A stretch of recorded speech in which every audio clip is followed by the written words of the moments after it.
दिल्ली में यमुना में अमोनिया के बढ़े हुए स्तर को लेकर दिल्ली और हरियाणा के बीच में आरोप प्रत्यारोप का दौर चल रहा है। दिल्ली का कहना है कि हरियाणा जानबूझकर यमुना में अमोनिया की अधिक मात्रा को रिलीज कर रहा है, जिससे जो दिल्ली के लोग हैं उनको जो जलापूर्ति है वो जहरीली हो जाएगी। तो एक तरह से दिल्ली ने हरियाणा सरकार पर आरोप लगाया है कि आप जानबूझकर दिल्ली को जो पीने वाला पानी है उसमें जहर मिला रहे हो, उसमें अमोनिया मिला रहे हो। इस तरह का दिल्ली सरकार का आरोप है। तो हम देखेंगे कि अमोनिया क्या है, उससे के क्या प्रभाव पड़ते हैं, कहाँ-कहाँ से वो रिलीज होता है, वो सब हमें देखना होगा। तो अगर हम अमोनिया की बात करें, तो अमोनिया एक गैस है, कलरलेस गैस है, उसका कोई रंग नहीं होता और उसकी बहुत ही तेज स्मेल होती है, बहुत ही तीव्र उसकी तीक्ष्ण गंध होती है और वो जल में सोल्यूबल होता है, बहुत जल्दी जल में घुल जाता है और उसका हाइड्रोक्साइड बनता है, उसे बोलते हैं अमोनियम हाइड्रोक्साइड। तो अगर अमोनिया की बात की जाए तो एक रंगहीन गैस है और जल में बहुत तेजी से घुल जाती है, उसकी स्मेल बहुत तेज होती है। लेकिन इसके साथ-साथ हमें यह भी ध्यान में रखना होगा कि इसका उपयोग कहाँ-कहाँ होता है, इसका यूज़ कहाँ होता है और फिर इसके सोर्सेज़ क्या हैं। तो अमोनिया की अगर बेसिक विशेषता के बाद अगर मैं बात करूँ, तो हमें देखना होगा कि इसके सोर्सेज़ क्या हैं। फिर देखेंगे कि इसका कितना लेवल सेफ होता है। तो लेकिन अगर मैं बात करूँ कि इसके सोर्स क्या हैं या यूँ को इसका यूज़ कहाँ होता है, सबसे पहले वो देखेंगे तो सोर्स पता लग जाएँगे। तो यूज़ की बात करूँ तो सबसे पहले फर्टिलाइज़र इंडस्ट्री में इसका यूज़ होता है।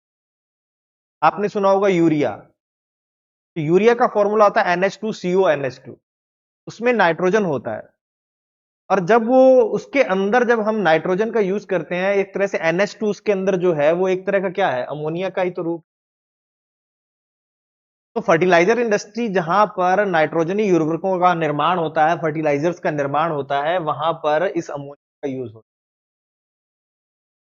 दूसरा, उसके बाद कूलेंट के रूप में भी इसका अब यूज होने लगा है रेफ्रिजरेशन में। देखो, जैसे जैसे ग्लोबल वार्मिंग हो रही है, ओजोन का जो क्षरण हो रहा था, तो वहां पर क्लोरोफ्लोरोकार्बन, हाइड्रोक्लोरोफ्लोरोकार्बन जिसे HCFC कहते हैं, वो सब पर धीरे धीरे से बाहर किया जा रहा है, उन पर बैन किया जा रहा है।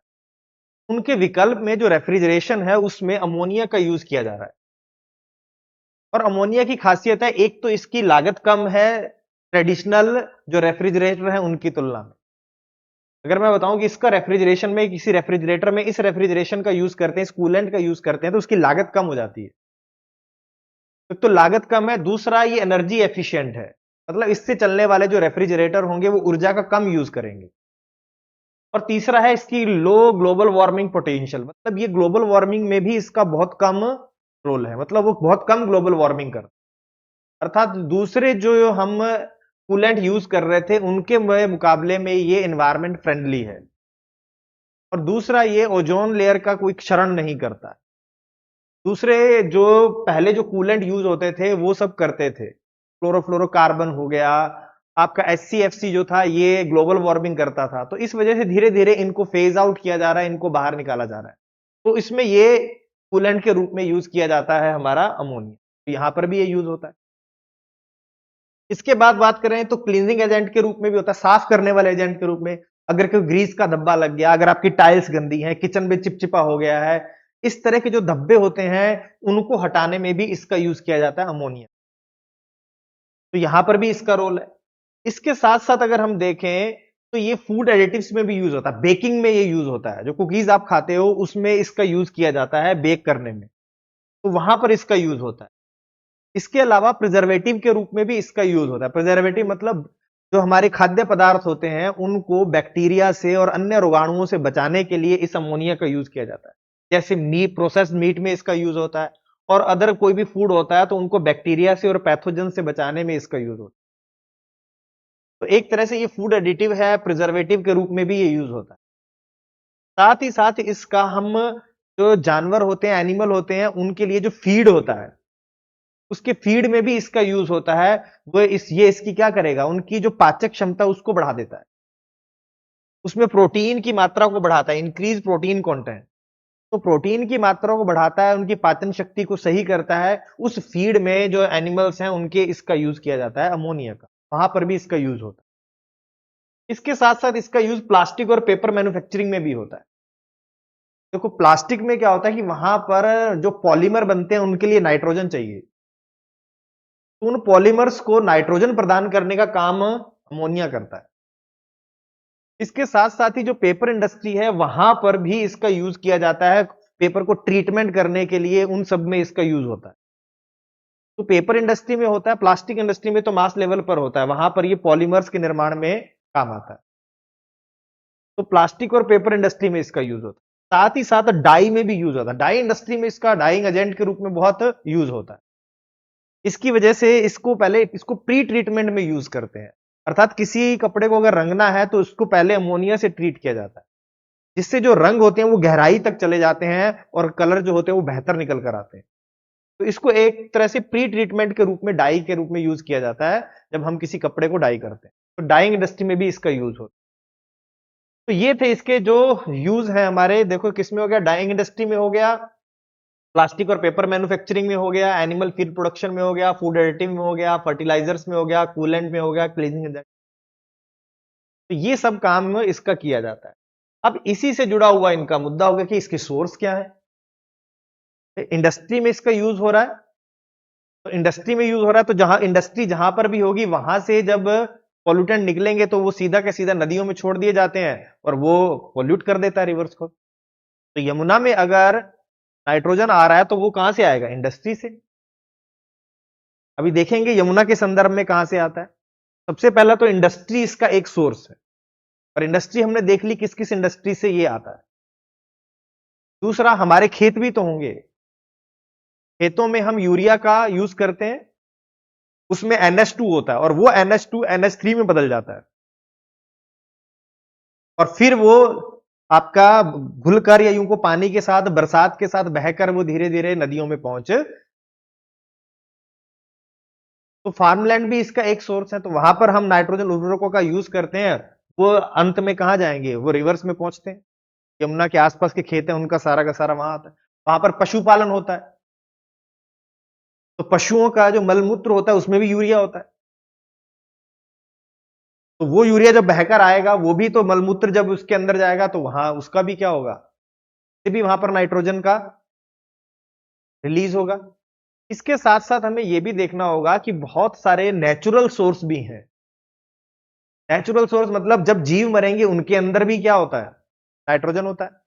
जैसे ब्लू ग्रीन एल्गी, तो ब्लू ग्रीन एल्गी छोटा सा एक माइक्रो, वो जब वहां पर मरेगा, उसमें डीके होगा, वो अपघटित होगा, उससे भी अमोनिया रिलीज होता है। तो प्राकृतिक स्रोत भी है, जो कार्बनिक पदार्थ रिलीज होते हैं, मान लो पेड़ पौधे उसके अंदर गिरे, पत्तियां उसके अंदर गिरी, कोई जीव मरा या छोटे छोटे माइक्रो ऑर्गेनिज्म मरे, तो जब उनका विघटन होता है तो वहां पर जो NH2 प्रोटीन में हमारे NH2 होता है वो रिलीज होगा, और जब वो रिलीज होगा तो उसका अमोनिफिकेशन के प्रोसेस से वो NH3 में बदल जाता है।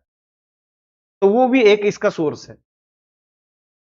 तो ये सारे इसके सोर्स है। तो इंडस्ट्री हो गया, दूसरा हमारे फार्मलैंड्स हो गए, खेत हो गए, तीसरा नेचुरली जो उसके अंदर जीव जंतु मर रहे हैं उनके डिके से होता है, और साथ ही साथ इसका एक सोर्स और भी आपको देखने को मिलेगा, वो है अनट्रीटेड सीवेज। बड़े बड़े शहर हैं किनारे पर, उनका जो सीवेज है, जो अनट्रीट किया हुआ सीवेज है, वो सारा का सारा यमुना के अंदर बहेगा, तो उसमें क्या होगा, अमोनिया की मात्रा, मैंने अभी आपको बताया, उसमें NH2 होता है, यूरिया होता है, प्रोटीन होते हैं, तो NH2 धीरे धीरे NH3 में कन्वर्ट हो जाता है, अमोनिया में कन्वर्ट हो जाता है, वो भी इसके सोर्स है। तो ये ध्यान में रखना है कि अब देखो यहां पर आपको दिखा होगा, देखो major sources of ammonia pollution, मतलब कौन कौन से इंक्लूड हो रहे हैं, रन ऑफ फ्रॉम फार्मलैंड, खेतों से जो पानी बहकर आता है वो, ठीक है, direct discharge from industries, industry से सीधा वहां पर पानी जो जाता है वो, अनट्रीटेड सीवेज हो गया, ऑर्गेनिक मैटर के डिग्रेडेशन से जैसे कि ब्लू ग्रीन एल्गी। तो ये आपसे यूपीएससी में पूछ सकता है कि इनमें से कौन कौन से अमोनिया के सोर्स,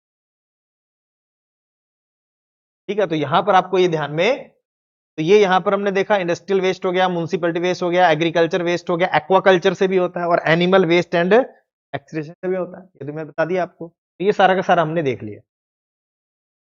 तो ये तो थे इसके हमारे कौन कौन से, कहां कहां इसका यूज होता है और इसके कौन कौन से। अब एक चीज और हमें देखनी है कि इसका इंपैक्ट क्या पड़ता है।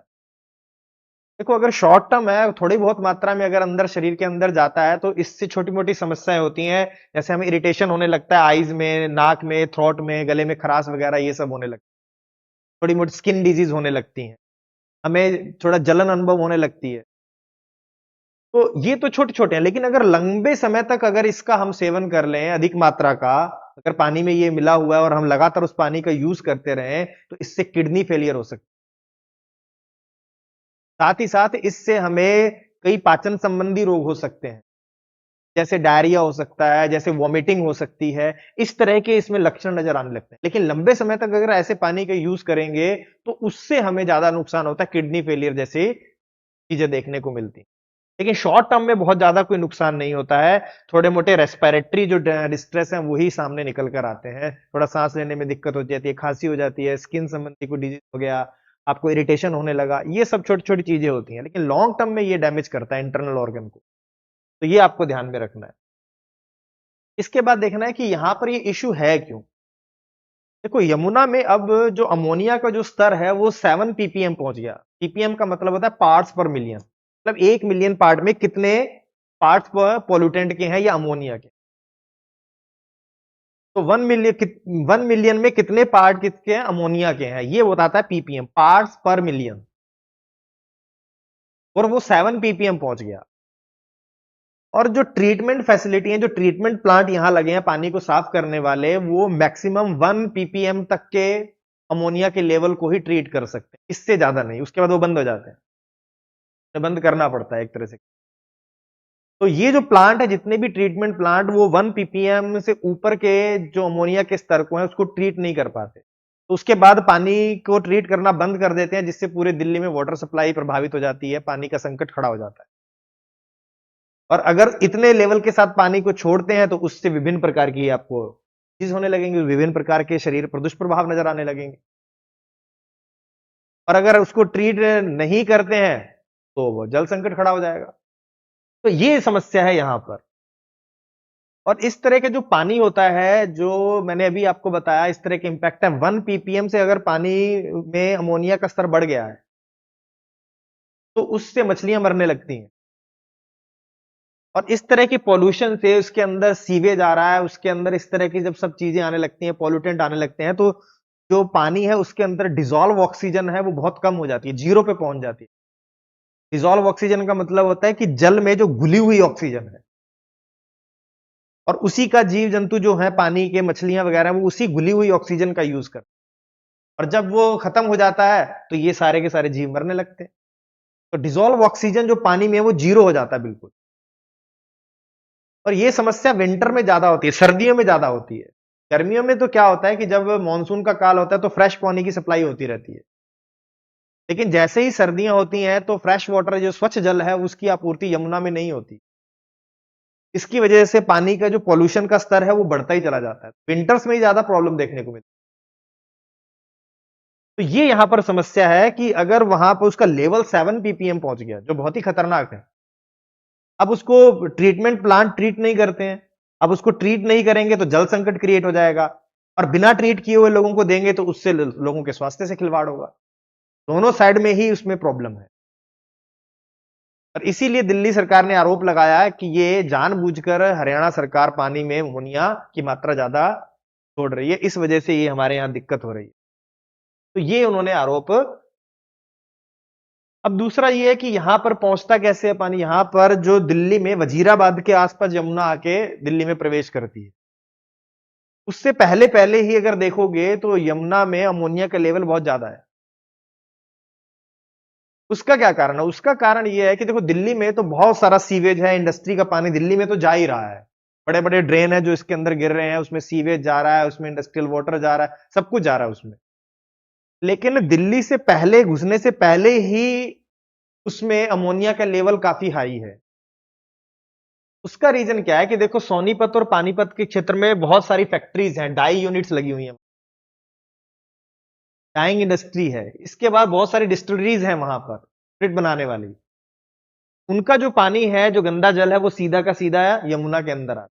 इसके अलावा यमुना के सहारे बहुत सारे शहर हैं, उनका जो कॉलोनीज है बहुत सारी, उनका जो सीवेज है वो भी अनट्रीटेड रूप में यमुना के अंदर डाल दिया जाता है। तो वहां पर बहुत सारी कॉलोनीज हैं, बहुत सारी इंडस्ट्रीज हैं, डाइंग इंडस्ट्री है, डिस्टिलरीज हैं, उनका जो गंदा पानी है वो उसके अंदर मिल रहा है। उस वजह से दिल्ली तक पहुंचते पहुंचते ही यमुना का पानी बहुत गंदा हो जाता है। तो ये है समस्या हरियाणा में भी, और दिल्ली की तो अपनी समस्या है ही है। यहां पर तो बहुत सारे ट्रेन है जो सीधे सीधे ऐसे लग रहा है छोटी छोटी नदियां हैं वो उसके अंदर जाकर मिल जाए। तो ये पूरी की पूरी समस्या है दिल्ली के लेकर। अब इसके बाद देखना है कि इसको ट्रीट कैसे करते हैं। देखो अभी तक ऐसी कोई ऐसी टेक्नोलॉजी यहां पर यूज नहीं की जा रही है दिल्ली में कि जिससे इसको ट्रीट किया जा सके, अमोनिया अमोनिया को हटाया जा सके। यहां पर जो वर्तमान में काम किया जा रहा है वो क्लोरीन का यूज करते हैं इस पानी को साफ करने में, अमोनिया के लेवल को कम करने के लिए। तो क्लोरीन का यूज किया जाता है, ये भी आपको ध्यान में रखना है। और दूसरा यहां पर कितना क्लोरीन है, देखो ये याद नहीं रखना है, वैसे काम नहीं आएगा, कितनी मात्रा नहीं पूछेगा, लेकिन आपको बस यही ध्यान रखना है क्लोरीन का यूज किया जाता है ट्रीट करने के लिए। यहां पर उसने क्वांटिटी भी दी है कि 11.5 kg क्लोरीन चाहिए per litre of water per hour to neutralise 1 ppm of ammoniacal nitrogen. मतलब अगर पानी में 1 ppm नाइट्रोजन का लेवल है, मतलब 1 ppm अमोनिया है, तो उसे ट्रीट करने के लिए 1 लीटर पानी को 1 घंटे में 11.5 kg क्लोरीन चाहिए। दोबारा देखो, अगर मान लो पानी है उसमें क्या है 1 ppm अमोनिया है, तो उसका अगर मैं 1 लीटर लूं तो 1 लीटर पर आवर में ट्रीट करने के लिए 11.5 kg क्लोरीन चाहिए। कुछ नहीं, आपको ये डेटा याद करने की जरूरत नहीं है, बस इतना ध्यान रखो कि ट्रीट करने के लिए क्या यूज करते हैं, क्लोरीन का यूज किया, ये है यहां पर। और अब देखो इसके बाद क्या करना है, अब आगे के बारे में भी बात की गई है इस आर्टिकल में कि बताया गया कि क्या किया जा सकता है। तो इसके लिए ट्रीटमेंट प्लांट लगाने की बात है, अमोनिया का ट्रीटमेंट प्लांट लगेगी जो अमोनिया को अलग करे। स्पेशल इसी के लिए ट्रीटमेंट प्लांट लगाने की बात दिल्ली सरकार कर रही है 2023 से, मार्च 2023 में कहा। अभी तक वो प्रोसेस चल ही रहा है, तो लगा नहीं है। जब ये लग जाएगा तो इससे क्या होगा, कुछ राहत दिल्ली को। और इसी के साथ साथ हरियाणा सरकार भी कह रही है कि मैं भी कुछ अलग से प्रयास करूंगा कि इसके अंदर इस तरह का पानी ना मिक्स हो, उसके लिए अलग पाइपलाइन हम डालेंगे। इस तरह के हरियाणा सरकार भी प्रयास करे, लेकिन मुख्य रूप से दिल्ली सरकार का फोकस है इस पर कि वो एक ट्रीटमेंट प्लांट लगाए अमोनिया को ट्रीट करने के लिए। तो ये पूरा का पूरा, तो आपको यूपीएससी के एग्जाम के दृष्टिकोण से आपको क्या क्या चीजें इसमें याद रखनी है। सबसे पहला तो कि जो 1 ppm है इससे ऊपर के पानी को ट्रीट नहीं करते हैं दिल्ली में ट्रीटमेंट प्लांट, और इसकी जो सेफ वैल्यू होती है वो 0.5 ppm होती है। अगर मैं कहूं अमोनिया का जो 0.5 ppm है वो लेवल ठीक ठाक माना जाएगा, उससे नीचे का लेवल है तो बहुत बढ़िया। इससे ऊपर बढ़ते जाना खतरनाक है, और 1 ppm से ऊपर तो मछलियां में मरने लगती है, तो ये ध्यान रखना है। और दूसरा, अमोनिया के बारे में बेसिक चीजें आपको पता होनी चाहिए। अमोनिया का फॉर्मूला NH3 होता है, कलरलेस है, तीक्ष्ण गंध वाली है, जल में बहुत तेजी से घुलनशील है, और बहुत सारे इंडस्ट्रियल प्रोसेस में इसका यूज किया जाता है। वो हमने देख लिया, फर्टिलाइजर में यूज होता है, फूड एडिटिव्स में यूज होता है, क्लींजिंग एजेंट के रूप में यूज होता है, डाई इंडस्ट्री में यूज होता है, प्लास्टिक इंडस्ट्री में यूज होता है, पेपर इंडस्ट्री में यूज होता है। तो उन सब में इसका यूज किया जाता है। तो वो आपको इंडस्ट्री भी थोड़ा बहुत याद रखना है। फीड के प्रोडक्शन, एनिमल फीड है, उसमें भी इसका यूज होता है। इसके बाद आपको देखना है कि इसके सोर्स कौन कौन से, तो बता दिया मैंने। फार्मलैंड है, क्योंकि वहां पर खेतों में क्या है, पशुपालन भी होता है, साथ ही साथ वहां पर नाइट्रोजन उर्वरकों का भी यूज होता है। इसके बाद जो बड़े बड़े शहर हैं वहां से आने वाला अनट्रीटेड सीवेज हो गया। इसके बाद आपका क्या हो गया, इंडस्ट्रीज हो गई। और नेचुरल सोर्स भी हैं कि जीव जो कार्बनिक पदार्थ हैं उनके विघटन होने से भी अमोनिया पानी में मिलती है, जैसे ब्लू ग्रीन इंपैक्ट मैंने बताई दिए कि इरिटेशन होने लगता है, नोज में हो गया, आंखों में हो गया, आपके जो रेस्पिरेटरी सिस्टम है उसमें हो गया। ज्यादा मात्रा हो जाएगी तो आपके इंटरनल ऑर्गन डैमेज होने। और इसके बाद मैंने आपको बता दिया कि इसको ट्रीट कैसे किया जाता है, तो ट्रीट मैंने बताया क्लोरीन से किया